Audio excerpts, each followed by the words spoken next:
Fala aí pessoal, sejam bem-vindos à aula 7. E nessa aula a gente vai falar de Path Hijacking, tá? O Path Hijacking é uma técnica aí de escalação de privilégios também. Vamos dizer que é levemente mais complexo do que as técnicas anteriores que a gente viu, mas de forma alguma chega a ser algo difícil de entender, tá? Então, o Path Hijacking ele acontece quando um script ou um comando privilegiado, seja através do próprio sudo, dos privilégios de sudo que a gente viu na aula anterior, seja porque aquele binário está com SYD, seja porque o root está executando de alguma forma, outros usuários através do uso de scripts agendados, por exemplo, tá? É quando esse script ele executa comandos sem o caminho absoluto. E a gente sabe, né?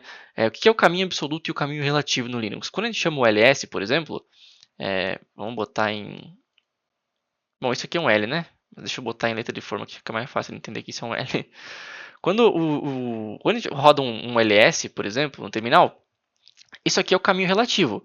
Então, o sistema vai pesquisar qual o caminho de fato. Né? Quando a gente bota o ls no terminal, ele vai falar o que é o ls. Ele vai pesquisar lá no path, então na variável path, o caminho absoluto do ls. Então, ele vai lá procurar dentro do path, né, dentro da variável path, ele vai procurar qual é o caminho absoluto do ls. Aí, nesse caso, normalmente pode ser, sei lá, um bin, isso é um b, tá?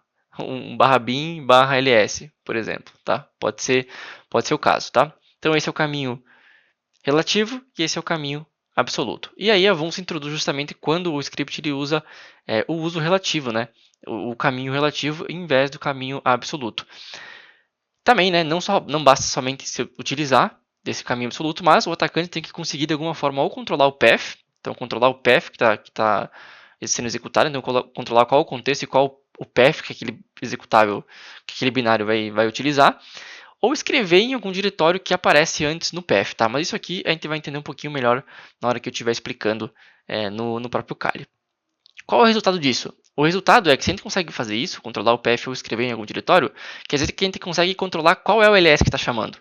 Porque a gente pode simplesmente criar um ls dentro, em vez do barra bin ls, a gente pode ir lá dentro da nossa home, por exemplo, dentro da home do nosso Kali, por exemplo, barra ls.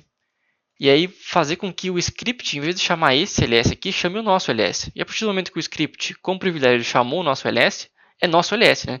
Então é o nosso binário. A gente pode colocar qualquer coisa maliciosa dentro desse binário e aí vai ser executado através desse script ou desse comando o que a gente colocar lá dentro. Então basicamente essa é a Vun. Na prática a gente vai entender um pouquinho melhor. Então vamos lá para o nosso Kali.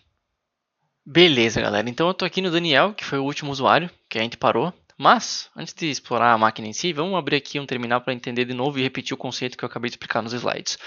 Então, por exemplo, eu uso o comando remai aqui.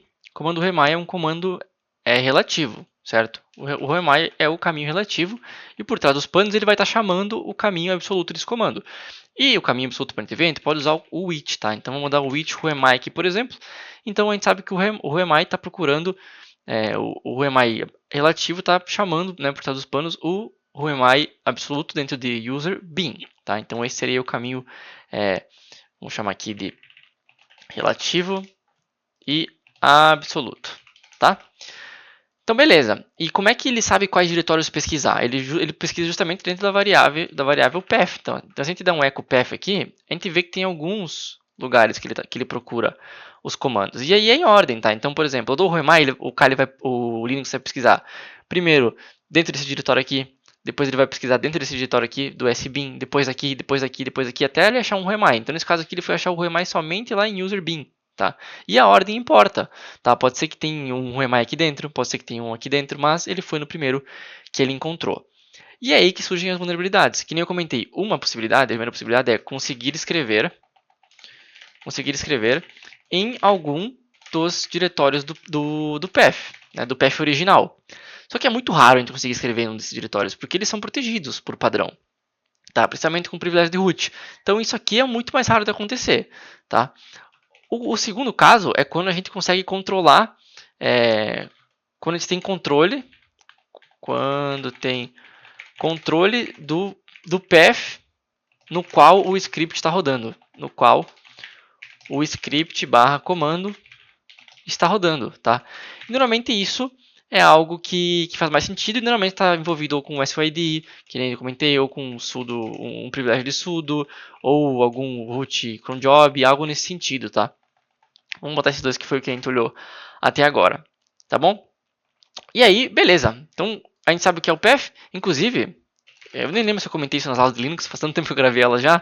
Tu tem o cat, tu tem o comando bashrc, né? Por que, por exemplo, quando a gente vai baixar lá um binário que não vai nos lugares padrões, a gente normalmente faz isso aqui, né? A gente vem aqui no bashrc e a gente faz isso aqui, ó. A gente vem aqui e a gente faz assim, ó, export path tal, barra, inclusive vamos fazer isso, ó, barra cali, que não tem esse direito, não tem nenhum caminho no path que é cali barra home barra cali, né? E daí aqui a gente vem, bota dois pontos e referencia o path de novo. Né? Então isso aqui ele vai acrescentar isso aqui dentro da variável path, que agora é aquela, e vai acrescentar aqui, tá? Por que a gente faz isso? Isso aqui normalmente é minúsculo, né? Só para deixar padronizado. Então agora, toda vez que a gente spawnar o nosso terminal, ele vai chamar o bashrc, tá? Inclusive a gente pode dar um source bashrc aqui. E toda vez que a gente spawnar então o nosso terminal, deixa eu só abrir ele assim. Beleza. Deixa eu abrir um novo aqui. Desde essas bugadinhas mesmo. Ué. Por que não está brilhando? Export path igual home cali barra tal.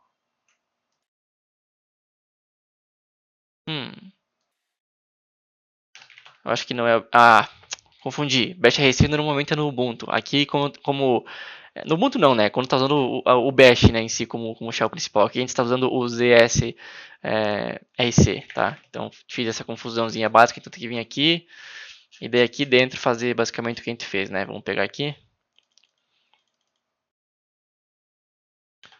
E é isso aí, vamos aprendendo na hora também. Então vem aqui. Ah, inclusive isso aqui, ó, eu já tinha explicado provavelmente sobre isso. Tá, então só revisando aí. A gente agora dá um source aqui no RC. Aí beleza, agora a gente dá um echo path.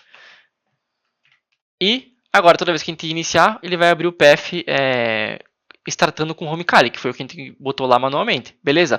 E se eu vim aqui então, por exemplo, criar o whoami, o comando whoami. O comando whoami que vai dar olá. Vai dar um echo olá. E daí aqui a gente pode indicar que isso é um script, sei lá.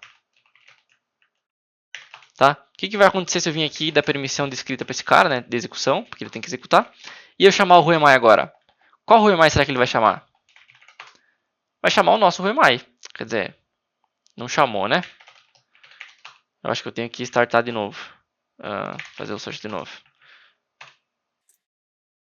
Qual whoami que ele vai chamar? Tá chamando o nosso agora. Então se eu der o whoami aqui, percebam que ele está dando um olá. Então ele está chamando o whoami que a gente colocou lá.